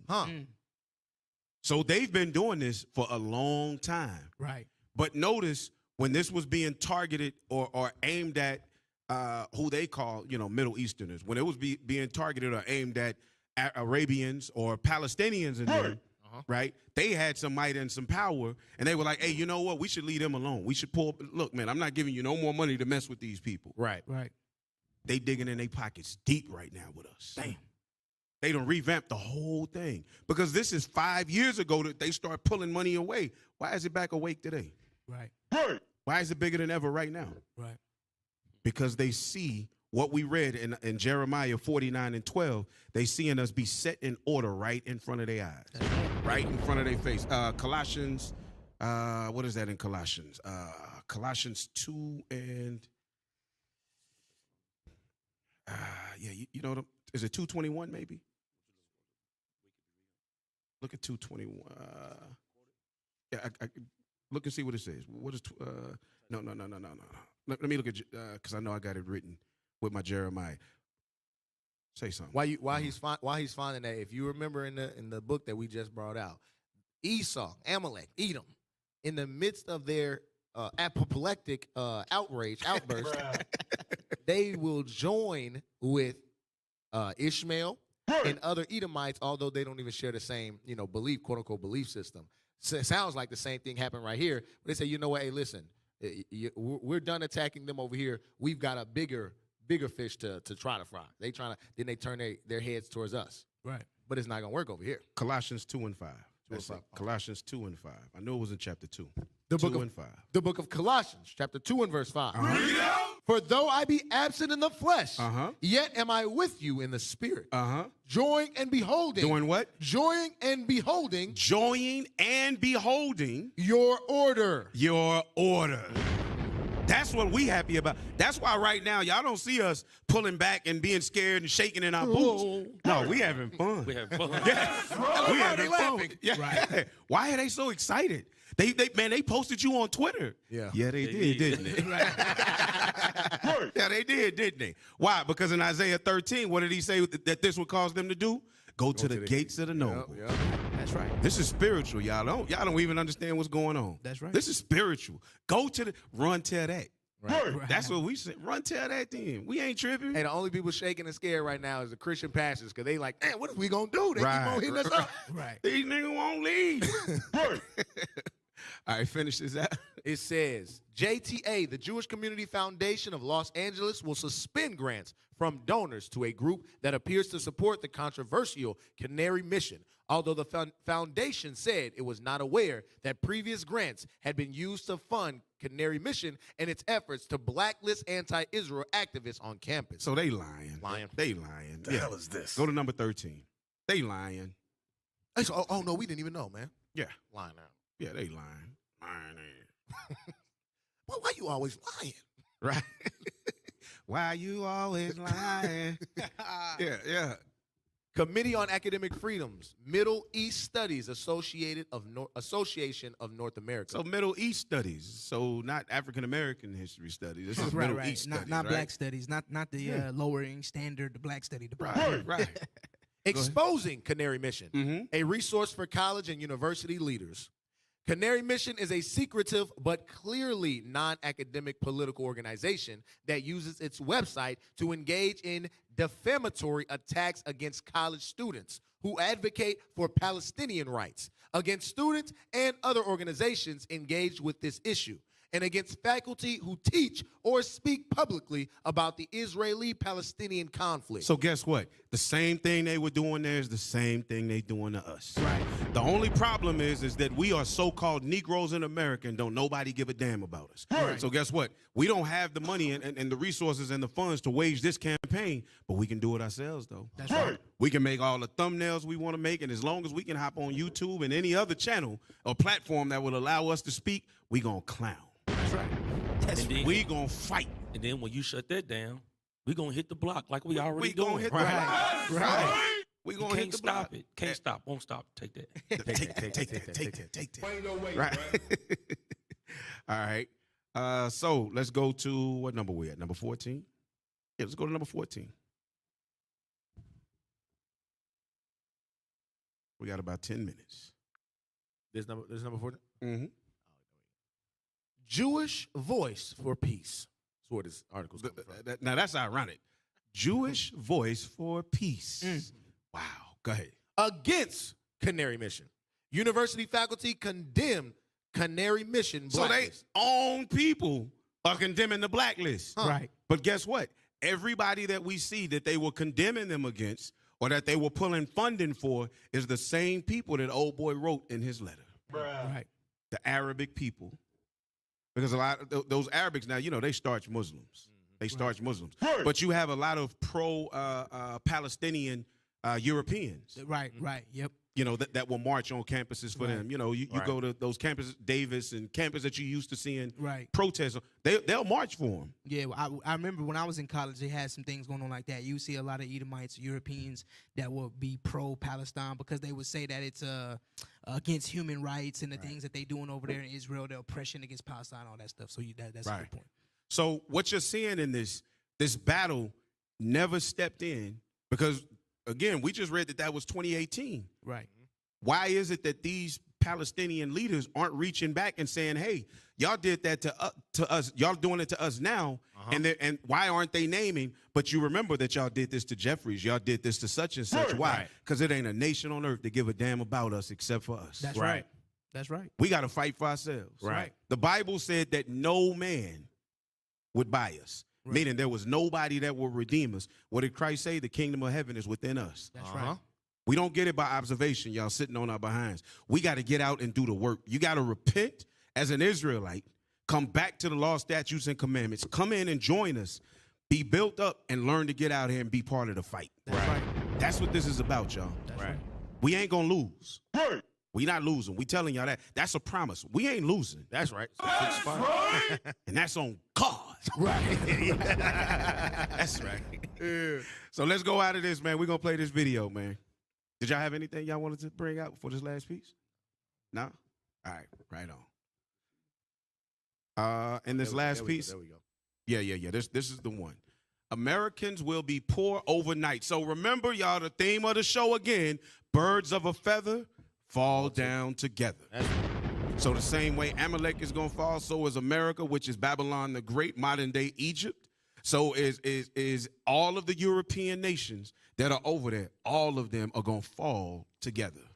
That's right. This guy's Ishmael, I believe, as well. Yes. Yeah, he's Ishmael as well. Yes. Let that play. China and Brazil strike deal to ditch the U.S. dollar. This is a zero-hedge story. And, they have reached a deal to trade in their own currencies, bypassing the U.S. dollar. This deal will allow the two countries to conduct their massive trade, which amounts to $150 billion per year, and financial transactions directly exchanging yuan for riases, vice versa. This deal is part of Beijing's latest move against the U.S. dollar, extending its bilateral U.S. dollar attempting currency arrangement beyond countries such as Russia, Pakistan, Saudi Arabia, to now include Latin American exporting powerhouse. While we are still long away from the yuan replacing the U.S. dollar as a global reserve currency, the current U.S. ruling regime is destroying the world's faith and confidence, not only in the dollar, but in what was once a superpower and is increasingly a third world banana republic. Tom. So y'all see where they're attacking now. The other nations, they're attacking their economics. Right. The same way that we read in the setup that they would attack our economics to break us down, the other nations are now doing that to them. And guess what? That's written in the scriptures. That's right. Give me the book of Jeremiah, chapter 25. We're going to read. I thought we had like 5 minutes, y'all. We're going to read this real quick. Jeremiah, chapter 25, verse number 15. The book of Jeremiah, chapter 25 and verse 15. For thus saith the Lord God of Israel unto me, take the wine cup of this fury at my hand, and cause all the nations to whom I send thee to drink it. Make these other nations drink this cup. Read. And they shall drink and be moved, and be mad because of the sword that I will send among them. And we are going to be God's sword. But also, coming out of the sky is going to be some big black angels with some ships. And it's going to be a big black man who is spewing fire out of his mouth, the law, statutes, and commandments of God, and burning you to stubble. You will fall. Read. Then took I the cup at the Lord's hand, and made all the nations to drink, unto whom the Lord has sent me. Guess what? When we go out prophesying in all these different nations and Tarsus and everywhere else that we teach, we are making them drink this cup. The dregs belong to you. Birds of a feather fall down together. What you got? Hey, give me 2 Thessalonians 2 and verse 8. Just to land back on what you're saying also, because you're on point with that. Bring it out. Because the other nations, they watching our videos as well. And they like, damn, these people behind all of this stuff that they've been doing this to us, and they've been doing it to them. Hey man, we gotta do something about this. Read this. The book of Second Thessalonians, chapter 2 and verse 8. And then shall that wicked be revealed. Who is that wicked? When you read Malachi 1 and verse 4, it's talking about Esau, Idumean, Edom, the so-called white man. Whom the Lord shall consume with the spirit of his mouth. How he gonna do it with the spirit of his mouth? Give me Daniel chapter 9 and verse 10. Show you what the spirit of his mouth is. The book of Daniel, chapter 9 and verse 10. Neither have we obeyed the voice of the Lord our God to walk in his laws, which he sent before us by his servants, the prophets. The prophets. Where are the prophets found at? In the Bible. We are the Lord's voice when we speak this Bible. This is his mouth. Understand that thing. And he going to consume these other nations. He going to consume Edom with the spirit of this Bible. Read on. Second Thessalonians, chapter 2 and verse 8. And then shall that wicked be revealed. The white man. Whom the Lord shall consume with the spirit of his mouth. This Bible. And shall destroy with the brightness of his coming. What's the brightness of his coming? Boom. Boom. That's right. Hey, it's a wrap, Edom. It's a fixed fight. That's what you got to look for. Boom. Yeah, it's a fixed fight. Hey, we got 3 minutes. Go back to Jeremiah 25. We got 3 minutes. Start at verse 20, read 20, 21, and then we're going to jump down to verse 26. The book of Jeremiah, chapter 25 and verse 20. And all the mingled people and all the kings of the land of So all the mixed nations, land of confusion, Babylon the Great, go ahead. And all the kings of the land of the Philistines and Ashkelon. Ashkelon is in Israel, go ahead. And Azah, Israel. And Ekron, Israel. And the remnant of Ashdod. Ashdod is Tel Aviv, read. Edom, the so-called white man, all of them, read. And Moab, the Chinese. And the children of Ammon. And the Japanese, 26, I mean. And all the kings of the north. All the kings of the north. Read. Far and near.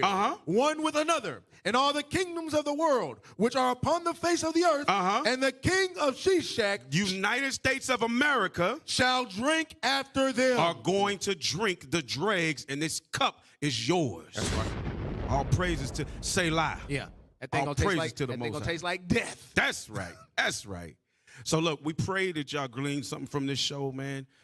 Hey, Cap, we miss you, man. We know that you're busy. All of our brothers that are on here, we miss all of y'all. But we want everybody watching to subscribe and follow IUIC Dallas, Instagram at Dallas IUIC, Facebook at IUIC Dallas, TikTok at IUIC Dallas, YouTube at IUIC Dallas, and donate to IUIC.Dallas at IsraelUnite.org and help us keep pushing this truth. That's all right? We appreciate y'all. You were tuned in the scripts. Reloaded. In the scripts. Reloaded.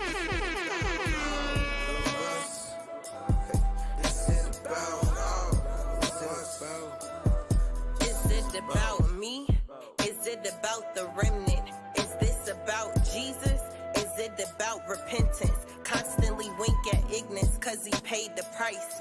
Forgive and be forgiven cause he laid down his life. Feel like the first 48. Murder my pride. See every 24 hours this flesh has got to die.